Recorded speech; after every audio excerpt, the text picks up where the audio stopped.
이제 25장은 하나님께서 모세에게 성소를 지으라고 이제 명령하시며 그 성소 안에 필요한 것들을 하나하나 이제 명령 지시하여 가시는 그 과정으로 들어가게 됩니다. 오늘 저희가 읽은 데는 25장 10절부터 읽었지만 25장 1절부터는 성소에 대하여 처음에 명령을 먼저 하십니다. 그래서 오늘 먼저 살펴볼 것은 성소에 대해서 우리가 살펴봅니다. 25장 우리 바로 앞에 읽은 8절에 보면 내가 그들 중에 거할 성소를 그들이 나를 위하여 짓되 했습니다. 여기 보면 하나님께서 특별한 표현을 하나 하시죠. 내가 그들 중에 거할 성소라고 얘기하십니다. 자, 이스라엘 백성들이 지금 어떤 생활을 하고 있냐면 애굽에서 탈출하여서 가나안 땅을 가는 동안에 광야 생활을 지금 하는 중입니다. 광야 생활을 하니까 그 주거가 일정하지가 않고 텐트를 치는 겁니다. 천막을 치면서 여기 살다가 또 머물다가 또 이동하여 가고 그래서 민수기에 보면 몇 곳을 이동하는 지명이 나오면 물론 더 되겠지만 중요한 부분들 뭐 물을 마시고 이렇게 머물렀던 것들 이런 사연이 있는 이러한 것들 추려서 40곳을 얘기를 합니다. 40년 동안 그것을 계속 텐트를 치면서 이동하는 거죠.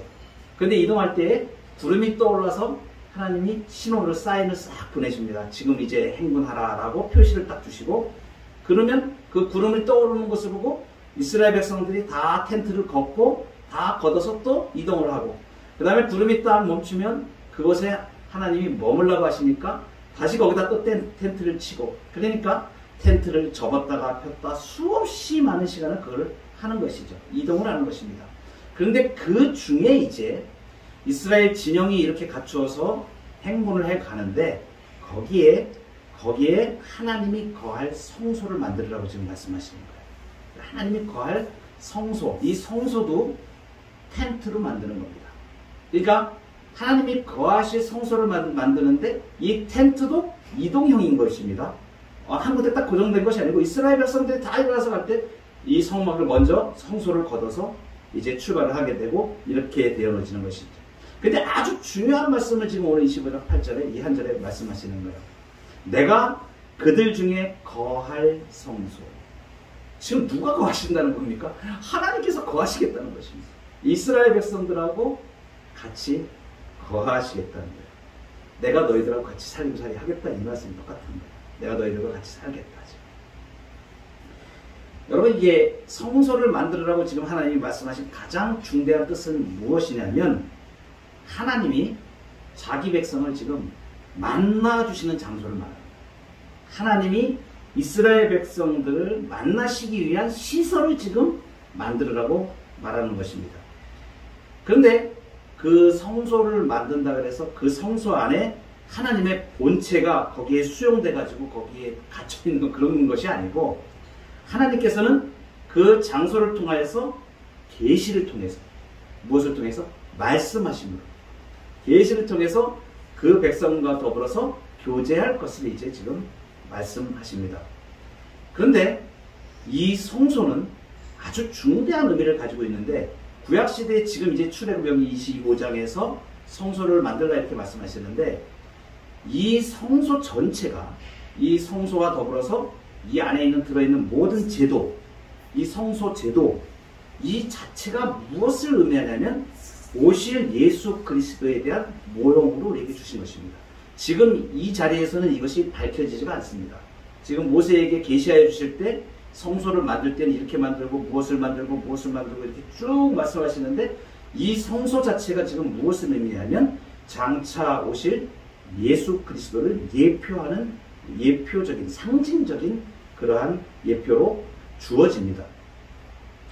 이제 그것을 우리가 어떻게 아냐 하면 신약에 있는 말씀을 우리가 봐서 이제 다 이 성소를 예수 그리스도께서 완성하시는 성소로 나타나신 것을 우리가 요한복음을 통하여서 우리가 보고 있습니다. 요한복음 1장 14절에 보면 말씀이 육신이 되어 우리 가운데 거하심에 우리가 그 영광을 보니 아버지의 독생자의 영광이요 은혜와 진리가 충만하더라 이렇게 기록하고 있습니다. 예수 그리스도를 통하여서 말씀이 육신이 되어 우리 가운데 거하신다 이렇게 말씀을 해요. 거하신다. 이 거하신다라는 이 원어의 뜻이 장막을 치다 이런 뜻이에요. 지금 출애굽기에 여기 하나님께서 말씀하시는 25장 8절에 내가 그들 중에 거할 성소 이 말씀하시는 거예요. 거하신다. 이것이 장막을 지금 친다는 뜻이거든요. 천막을 치다. 천막을 세우다. 이 용어가 똑같이 쓰여진 데가 요한복음 1장 14절에 예수 그리스도가 이 땅에 나타나신 것을 사실을 가지고 말씀이 육신이 되어 우리 가운데 거하신다. 이것을 하나님이 우리 인간 가운데 거하시는 것을 말하는 거예요. 하나님이 우리와 함께 계시는 것을 의미합니다. 그래서 이것을 무엇이라고 우리가 표현하면 임마누엘이라고 얘기하죠. 임마누엘, 우리와 함께 하시다. 하나님이 우리와 함께 계신다. 장막을 치신다는 의미는 이 의미를 가지는 것입니다. 그런데 여러분, 이 장막이 지금 어떻게 만들어지게 되냐면 25장 우리가 바로 읽은 10절 앞에 9절을 보면 물은 내가 네게 보이는 모양대로 장막을 짓고 기구들도 그 모형을 따라 지을지니라 이렇게 말씀하십니다. 자, 이게 무엇이냐면 지금 누가 지금 이것을 지시하시는가? 성막을 건축하시는데 지금 하나님께서 내가 네게 보이는 모양대로 장막을 지라. 그러니까 이 지상의 성소가 처음 지어질 때 하나님의 백성을 만나는 이 성소가 지어지는데 누구의 비전, 누가 디자인하시는가? 하나님께서 디자인하신다. 그러면 하나님께서는 지금 그냥 이것을 그냥 디자인하실 때 그냥 인간들의 어떤 부분을 보고 하셨는가? 그게 아니고 이것이 뭐냐면 우리가 하늘 성전에 있는 하늘 성소를 하나님께서 지금 그대로 땅으로 내려오시는 거예요. 하늘에서 하나님을 찬양하는 그 모든 하늘 성소의 모습을 가지고 지금 이 땅에 하나님께서 지으라고 말씀하십니다. 그러니까 이것은 누가 지으시는 것이냐면 사람이 짓는 것이 아니고 하나님이 지으신다 하시는 사실. 그러니까 하늘 성소는 지금 하나님이 짓고 계시는 것이라는 것입니다. 우리 인류의 속죄와 구원과 신앙에 관계된 모든 성막은 사람의 힘으로 된 것은 하나도 없고 모두가 다 하나님의 단독 역사에 의해서부터 세워지는 것입니다. 그러니까 하나님을 섬기는 것, 지금 이 성소의 제도는 모든 것이 하나님을 섬기는 것으로 다 집중되어져 있습니다. 그리고 그것은 누구를 위해서냐면 하나님의 백성들을 구원하시기 위한 은혜입니다. 그러니까 하나님을 섬기는 것, 사람이 구원받는 것, 이 모든 것이 사람이 만든 것이 아니고 하늘로부터 내려온 것입니다. 유래된 것입니다. 하늘로부터 주어진 것입니다. 그래서 기독교 신앙 전체는 사람의 것으로 이루어진 게 하나도 없고 하나님으로부터 계시되어진 것에 의존하는 계시 의존적입니다. 이것을 계시 의존적이라고 박윤선 박사님은 특별히 모든 우리의 생각하는 사고하는 것이 계시 의존적으로 생각해야 된다 해서 하나님으로부터 온 것에 우리가 집중하여 계시에 집중하여 거기에 따라서 생각하고 거기에 따라서 우리가 믿음의 삶을 행하여져 나가는 것을 말합니다. 그래서 그러면 이 하늘 성소가 땅으로 내려왔는데 이 땅에 있는 이러한 것들 모든 것들이 이제 성소에 관계된 제도가 정해질 때에 이것은 누구를 예표하냐면 전부 다 예수 그리스도를 향하고 있습니다. 그러니까 구약을 읽으실 때 출애굽기를 읽어 나가실 때 특히 성막제도, 의식법, 제사제도, 레위기에 나오는 그 모든 것은 지금 누구를 가리키냐면 예수 그리스도를 가리킨다고 우리가 보시면 돼요. 신약에서 그것이 다 밝혀지고 특별히 이 영원한 대제사장에 대하여 히브리서에서는 신약에 있는 히브리서에서 이 구약의 모든 이 구약 제사제도와 성소와 성전 제도와 이런 모든 것에 이것이 어떻게 예수 그리스도를 향하고 있는지를 풀어서 설명한 것이 히브리서 전체라고 보시면 됩니다. 그래서 신약 성경 중에서 영원한 대제사장, 제사제도, 구약에 있는 이것만을 집중적으로 이 하늘의 성전이 이 땅에 실현되어진 것, 예수 그리스도를 통해서 이루어진 이 사실에 대하여 집중적으로 풀어서 설명하고 있는 성경이 히브리서입니다. 그래서 히브리서를 보면 하나님께서 우리를 향하신 이 구속의 경륜이 너무나 자세하게 드러나고 구약에 있었던 제도가 어떻게 신자인 우리에게 이것이 은혜가 되어지는가를 잘 설명해 주게 됩니다. 장막에 속한 제단이 있습니다.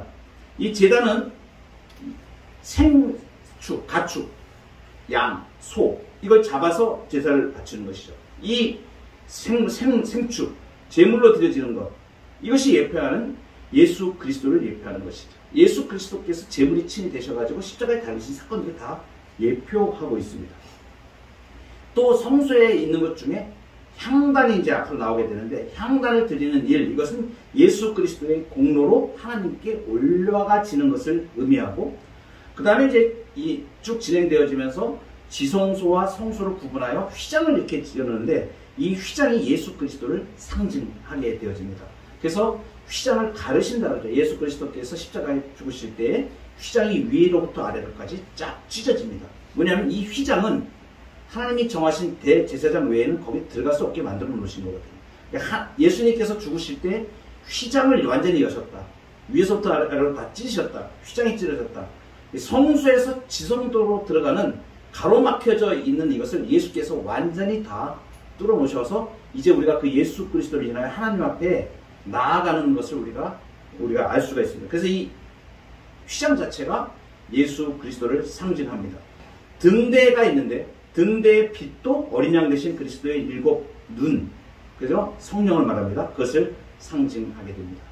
여러분 그래서 우리가 구약 시대의 이 성소의 모습, 이 성소가 이제 이스라엘 백성들이 광야 생활을 할 때에는 이동하면서 텐트를 치면서 가니까 성소의 회막이라고도 하고 성막이라고 하기도 하고 성소라고 얘기하기도 해도 다 같은 것입니다.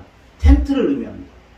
그래서 이것이 나중에 가나안 땅에 들어가서 정착하게 되면서 이스라엘 백성들이 정착 생활을 하고 이제 왕국이 이루어졌을 때 다윗 왕 때 지나서 솔로몬 때에 성전을 건축하게 되죠. 그러니까 지금은 이동하는 생활을 하고 있기 때문에 텐트로 하나님이 거하시는 것을 말했고 그 다음에 왕국이 형성이 되어서 이제 그 나라에 가나안 땅에 정착하여 살 때는 성전을 짓게 합니다. 그래서 솔로몬이 예루살렘 성전을 건축을 합니다. 지금도 팔레스타인 땅에 이스라엘 때 가면 그 당시에 성전 터가 그대로 다 있죠. 지금은 이제 거기 모슬렘의 궁이 지금 들어서 있습니다. 지금은 이제 그 성전이 몇 번 회파되어지고 그리고 이제 바뀌고 이렇게 되어졌는데 여러분 그 이제 그 성전이 우리가 복음서에 보면 예수님이 오셨을 때 성전 예루살렘 성전에 가셔가지고 그 성전에 있는 장사하는 장사치들을 다 몰아내고 성전을 정화하시는 일을 하시잖아요. 그래서 요한복음에 그때 우리가 이 모습을 살펴보면서 뭐라 그랬습니까? 진정한 성전으로 오신 예수 그리스도께서 이제 옛 구약시대의 성전시대를 끝내시고 이제 완전한 성전을 이루신 예수 그리스도를 상징하며 예수님께서 이제 그것을 선언하신 거라고 제가 말씀을 드렸지 않습니까? 그러니까 이렇게 이제는 그 성전이 바뀌어지게 되죠. 그래서 오늘날에 우리 신자들은 지금 그러면 무엇이 성전인가? 고린도전서 3장 16절에 이렇게 말씀을 하십니다. 우리가 한 번 더 같이 한번 읽어보도록 하겠습니다. 시작! 너희는 너희가 하나님의 성전인 것과 하나님의 성령이 너희 안에 거하시는 것을 알지 못하느냐. 앞에 띄워드렸습니다. 너희는 너희가 하나님의 성전인 것과 하나님의 성령이 너희 안에 계시는 것을 알지 못하느냐. 우리 몸이 하나님의 성전입니다. 아멘. 우리가 예수 그리스도를 믿고 영접하여서 예수 그리스도를 우리의 마음 왕좌에 모셔드리고 이제 신약시대 새 언약시대에 우리는 새 성전에서 우리가 이렇게 살게 된 것입니다. 그리고 내 몸에 예수 그리스도의 흔적을 가지고 내 몸에 성령을 모신 성령의 전인 것입니다. 우리가. 그래서 이러한 성전을 하나님의 성전이 이제 우리 예수 믿는 사람들이 성전이 되어졌다 하는 부분을 우리가 알 수가 있죠. 우리 손주가 지난번에 와서 교회 와서 어린아이들 그런 질문 많이 하죠. 하나님이 어디 있어요? 하나님 그러니까 꼬맹이가 할머니한테 할머니 하나님이 어디 있어요? 안 보이잖아요. 네. 지혜롭게 우리 아내가 손주에게 잘 대답을 해줬습니다. 하나님은 여주님은 마음속에 있어. 예수 믿는 사람들은 예수님을 영접하고 하나님이 안에 계시는 것이잖아요. 우리 안에 거시잖아요. 너무 지혜롭게 잘 얘기를 해준 거. 성경적으로, 신학적으로 한마디로 그냥 해결되는 겁니다. 여준아, 너 마음속에 하나님이 계셔. 그렇게. 우리가 하나님의 성전인 것입니다. 우리 하나님의 성령이 우리 안에 계시죠. 그래서 에베소서 2장 22절에는 이렇게 말씀하십니다. 너희도 성령 안에서 하나님이 거하실 처소가 되기 위하여 그리스도 예수 안에서 함께 지어져 가느니라. 자, 이제 각 자가 우리가 성령을 모신 하나님의 전이라고 얘기했는데, 이제 이 지체, 예수 그리스도 안에 그리스도를 믿은 백성들 지체 한 사람 한 사람이 하나님이 거하실 처소로, 예수 그리스도를 머리로 하는 하나의 성전으로, 또 연합된 성전으로 지어져 간다 하는 이 말씀을 지금 말씀해 주는 것입니다. 이것이 이제 지금 이스라엘 백성들에게 처음 말씀하신 성소에 대한 이야기를 통하여 오늘 새언약 시대의 성전까지 우리가 살펴보았습니다. 오늘 이제 우리가 본문에서 성소에 대한 말씀이 끝나고 오늘 10절부터 출애굽기 25장 10절에서부터 하나의 이제 성소 안에 있는 중요한 하나를 만들라고 지금 말씀하시는데, 오늘 10절에 보면 그들은 조각목으로 궤를 짜되 길이는 2규빗반, 너비는 1규빗반, 높이는 1규빗반이 되게 하고, 뭘 짜라 그러니까 궤를 짜라 그럽니다. 궤를 만드는 거예요. 쉽게 얘기하면 궤짝입니다. 궤짝. 우리 옛날에 그 어르신들은 그 시골에 가면 궤짝이라 그러게 얘기해요. 궤를 이렇게 뭐 중요한 물건 같은 거 넣어놓는 이런 궤 있지 않습니까? 똑같습니다. 그런 형태입니다. 지금 이 궤를 지금 짜라 그러는 거예요. 궤를 짜라는 거예요. 그런데 그 크기가 얼마냐면 길이가 2규빗반, 너비는 1규빗반. 그러니까 지금 6면체가 되는데, 위에가 직사각형이 이렇게 돼. 2규빗반이라 그러면 1규빗이 약 45.6cm, 한 50cm 정도. 오늘 아침에 제가 잠깐 설명을 드렸었는데, 규빗이라고 얘기할 때 이 팔꿈치부터 요 손가락 마디 끝까지, 여기에다가 요 손바닥만한 길이를 더한 길이로 우리가 얘기를 합니다. 에스겔서 41장에 보면 그 얘기가 나오는 40장인가? 거기에 나오는데, 요 팔꿈치부터 요 손가락 끝마디까지 한 규빗, 여기에다가 요 손바닥만한 요만큼을 더한 거, 요 길이가 한 규빗입니다. 센치로 우리가 말하면 센치가 익숙하니까 45.6cm인가 그래요. 그러니까 약 50cm 정도 잡으시면 됩니다. 그러면 길이가 2규빗반이다 그랬으니까 1m 20cm 정도 될까요? 2m 30cm 정도 될까요? 이 정도가 됩니다. 지금 이 사이즈로 보면 이 정도 될 겁니다. 그리고 이제 너비가 1규빗반이니까 75cm 정도 되는 거예요. 그러니까 사이즈가 한 요만합니다. 그리고 높이가 1규빗반 하니까 막 한 75cm 정도 될까요? 그러니까 높이도 한 75cm 정도 되고, 이 정도 높이 되는. 그러니까 요만한 궤가 되는 것이죠. 지금 요 앞에 있는 강대선 정도, 그 정도 사이즈로 아마 생각하시면 될 겁니다. 그런 궤를 지금 짜는 거예요. 짜는데, 이 궤는 지금, 우리가 이제 이 궤를 뭐라고 표현하냐면, 법궤라고 얘기도 하고, 명칭이, 그리고 증거궤라고 얘기도 합니다. 그리고 언약궤라고 얘기도 합니다. 똑같은 명칭입니다. 그래서 성경을 읽으시다가 궤, 법궤, 증거궤, 언약궤 이거 다 다른 게 아니고 하나를 얘기하는 겁니다. 하나님께서 지금 만들라고 하신 이 궤를 만드는 거예요. 이 궤는 근데 뭘 말하는 것인가? 이 궤짝이 지금 중요한 게 아니고 이 궤짝이 의미하는 바가 중요한 거예요. 그 안에 무엇이 들어가는, 내용물이 무엇이 들어가는가? 그것이 중요합니다.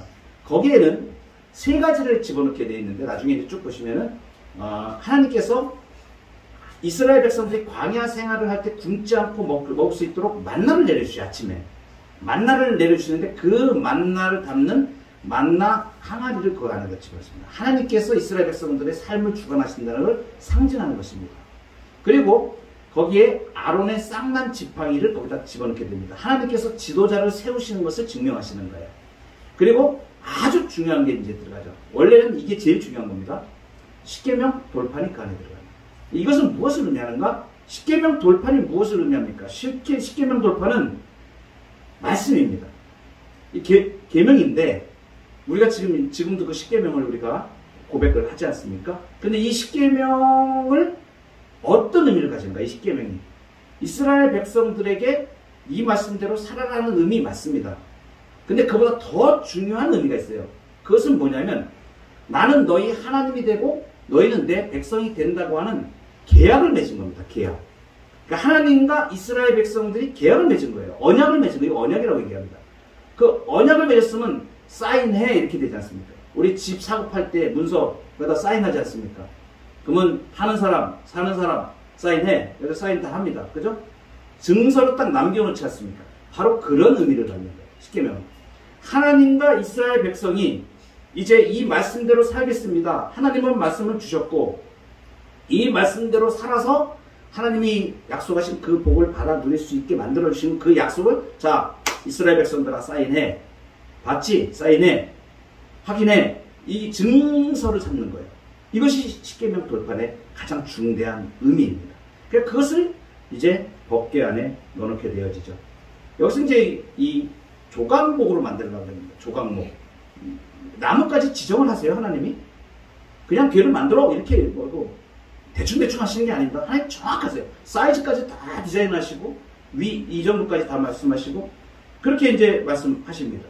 그래서 이제 이 조각목은 뭐냐면 그 당시에 그 지역의 시팀나무, 아카시아 나무의 일종인데 이 나무가 굉장히 오래 가는 나무입니다. 그리고 나무가 굉장히 가벼워요. 생각을 한번 해보세요. 이동하는 중이지 않습니까? 그래서 성소의 모든 나무들은 다 뭘로 만드는 조각목으로 다 만듭니다. 왜냐면 들고 이제 이동할 때는 이걸 접어서 또 사람들이 궤를 메고 들고 이렇게 이동을 해야 됩니다. 여러분 이제 하나님께서 이렇게 하시는 다 이유가 있으신 거예요.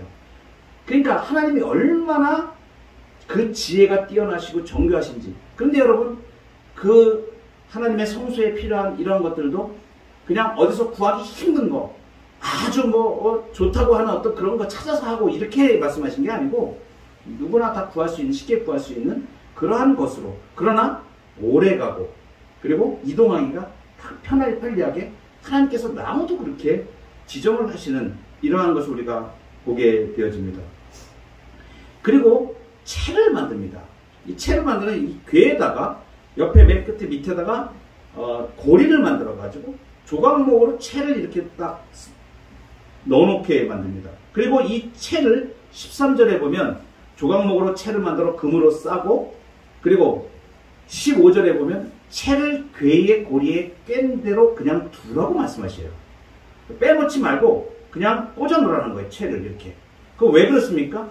이것은 이제 이 하나님이 성결하게 하신 것, 하나님의 거룩함을 상징하는 법궤를, 성물을 사람이 이것을 부정한 사람들이, 죄 많은 사람들이 이것을 만지게 되면, 성물을 만지게 되면 죽게 되어집니다. 하나님께서 거룩하시기 때문에 사람이 이 거룩한 것을 만지지 못하게, 다치지 못하도록 그래서 이 채를 꿰가지고 그 채를 가지고 사람들이, 고핫자손들이 그것을 메어서 이제 옮기게 되어집니다. 나중에 이제 그 사무엘 하에 가면 다윗 왕이 이제 왕이 되어져서 이 법궤가 다른 집에 이렇게 놓여져 있는 것을 하나님의 법궤가 있는 것을 이거 안 되겠다 싶어가지고 하나님의 성소를 만들겠다 해가지고 이 법궤를 모셔오려고 그럽니다. 모셔오려고 오는데 거기 우사라는 사람이 이걸 옮기다가 하나님의 법대로 옮기지 않고 수레를 통해서 수레를 끌어서 원래 이것을 누가 하게 돼 있냐면 고핫 자손이 이걸 메고 움직이게 돼 있어요. 그런데 그렇게 하지 않고 소를 이렇게 수레에다가 이 법궤를 실어서 움직이는데 이 법궤가 소가 가다가 덜컹거리니까 우사라는 사람이 이 법궤를 잡게 됩니다. 손으로. 그때 이 우사가 그걸 잡아가지고 그냥 그 자리에서 즉사를 해버려요. 그래서 다윗이 놀래가지고 이거 이렇게 하면 안 되겠구나. 다시 놔뒀다가 다시 나중에 이 법궤를 움직이게 되는데 그때 정신을 차리고 하나님의 말씀대로 그들은 레위 지파 사람들을 통하여서 이 채를 어깨에 메고 하나님이 정하신 방법대로 나중에 궤를 움직여서 이게 궤를 성 안으로 들이게 되어집니다. 이 정도로 이게 법궤를 마음대로 만지면 죽는 사람들이 있기 때문에 하나님께서 이렇게 하신 것이죠. 이것은 어떠한 의미를 우리에게 주는가? 하나님 앞에 하나님을 모시는 하나님의 백성이 얼마나 성결해야 될 것을 말하는 거예요. 여러분 한번 생각해 보세요. 우리 심령 가운데 지금 구약시대에 있던 그 법궤가 지금 내 마음 안에 들어와 있다고 한번 생각해 보세요. 내가 더럽고 내가 죄악 가운데 있으면 내가 타서 죽습니다. 이것은 오늘날에도 우리에게 동일하게 말씀해 주시는 것이 뭐냐면 하나님을 모신 백성이 성결함으로 거룩되게 하나님의 거룩하심에 걸맞게 우리 신자가 그렇게 삶을 살아가야 될 것을 말하는 거예요. 그래서 하나님을 모신 백성들, 우리 마음속에 성전을 하나님의 성전인 것이라고 우리가 말씀하실 때는 바울 사도가 너희가 하나님의 성전인 것을 알지 못하는 말할 때는 바로 거룩함을 얘기하십니다.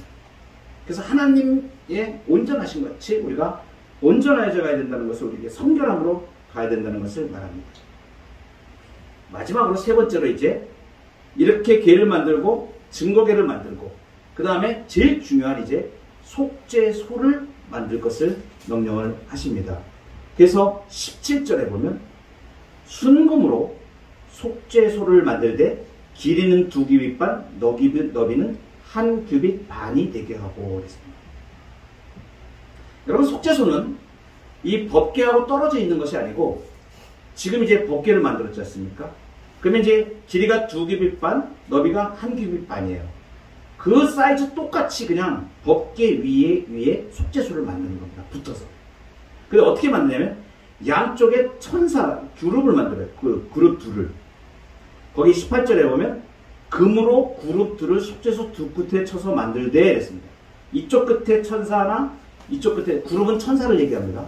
천사 하나 이렇게 만듭니다. 천사가 이렇게 마주 보고 쓰게 되고 날개를 이렇게 피게 됩니다.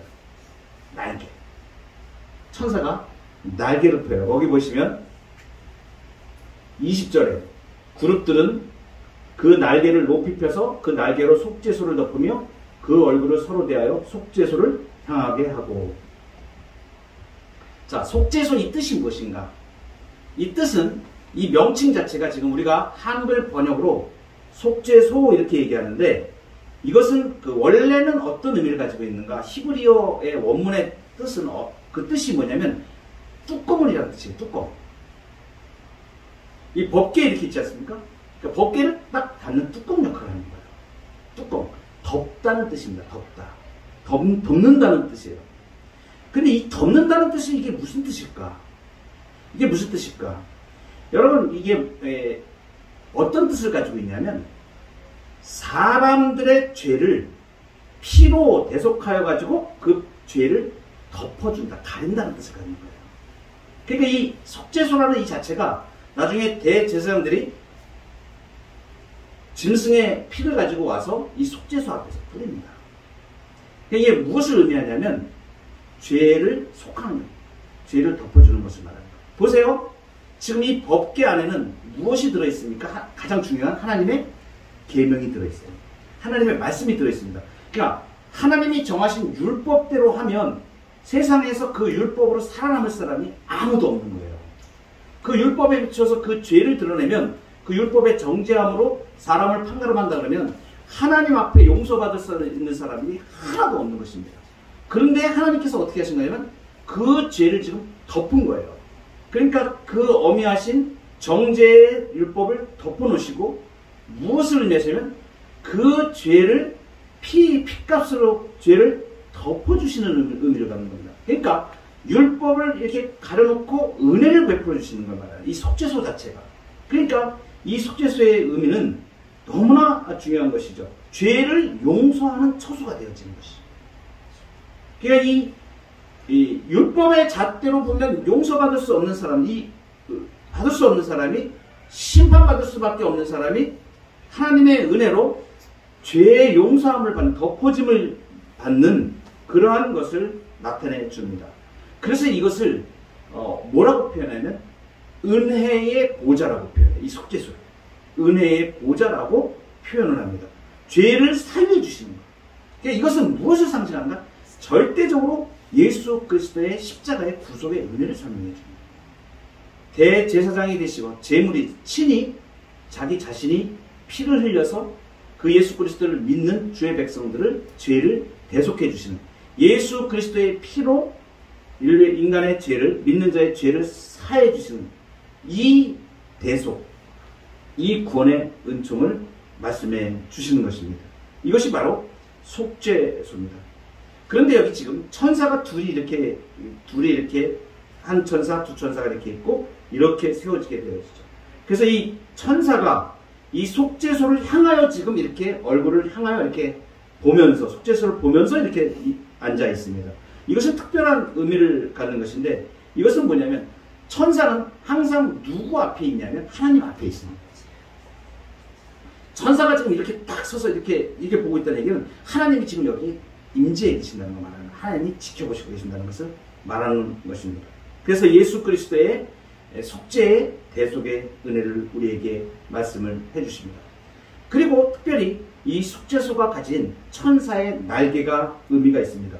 이것이 이제 오늘 우리에게 주는 가장 중대한 의미는 어떤 것이냐면 하나님께서 이 천사들이 이 날개짓을 하는 것은 천사는 하나님의 명령을 다 받는 존재들, 영물들입니다. 하나님께서 딱 명령하시면 천사가 이 날개로 확 날아가는 거예요. 그러니까 아주 신속하게 하나님의 명령을 시행하는 것을 의미합니다. 이 천사의 날개가 그것입니다. 그러니까 다니엘이 기도할 때에 다니엘서 9장에 보면 하나님께서 다니엘이 딱 기도할 때 그때 그냥 천사를 보내가지고 도와주신 그 내용들이 나옵니다. 그리고 성경 곳곳에 천사를 보내셔서 긴급한 일들을 하나님께서 시행하시는 일들을 많이 보여주고 있는 것이죠. 그러니까 우리가 기도할 때 우리가 오랫동안 이렇게 기도했는데도 잘 응답되지 않는 것들이 보일 수도 있습니다. 그렇지만 그렇게 되는 이유는 무엇이냐면 하나님께서 우리를 도와주시는 시기가 있는 것이죠. 그러나 그 시기에 정확하게 하나님께서 그 때가 되면 신속하게 그 일을 이루시는 것을 우리에게 말씀해 주십니다. 그런데 아주 더 중요한 의미가 있어요. 이 날개가 가지는 의미는 신속하게 하나님의 명령을 시행하는 그 의미에 더하여서 아주 중대한 의미가 무엇이냐면 보호하시는 의미입니다. 날개로 품어서 보호하시는 것을 말합니다. 그래서 우리가 지금 여기 출애굽기의 처음에는 속죄소에서 이렇게 이 날개를 이제 원어에서는 카나프라 그러는데 뒤에 이제 성경이 쭉 진행되면서 출애굽기 처음에 이렇게 속죄소에 천사가 날개를 가지고 있는 이 모습이 나중에 어떻게 이제 확장되어져 가냐면 다윗은 이것을 가지고 하나님의 보호하심을 고백하는 날개로 사용을 합니다. 그리고 이제 우리가 잘 아는 바대로 이제 사사시대에 룻에게 갔을 때 룻기에서 보면 이 룻이 보아스의 밭에 가서 보아스를 이렇게 만나게 됩니다. 그때 보아스가 이런 얘기를 해요. 여호와께서 네가 행한 일에 보답하시기를 원하며 이스라엘 하나님 여호와께서 그의 날개 아래에 보호를 받으러 온 네게 온전한 상 주시기를 원합니다.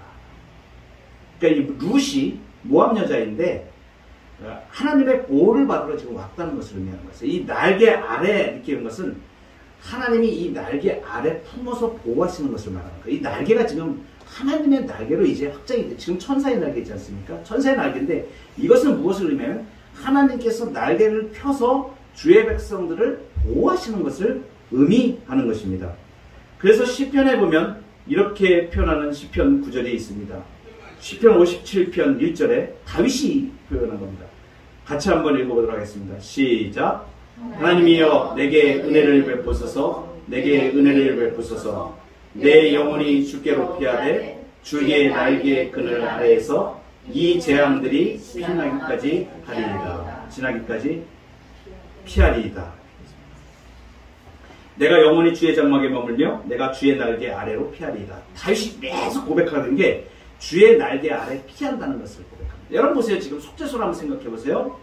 지금 예수 그리스도의 십자가의 보혈로 대속이 이루어지는, 그래서 죄가 사해지는 장소입니다. 내가 22절에 보면 거기서 이렇게 말합니다. 거기서 내가 너와 만나고 아멘. 속죄소 위 곧 증거궤 위에 있는 두 그룹 사이에서 내가 이스라엘 자손을 위하여 내게 명령할 모든 일을 내게 이르리라. 하나님이 만나주시는 거죠.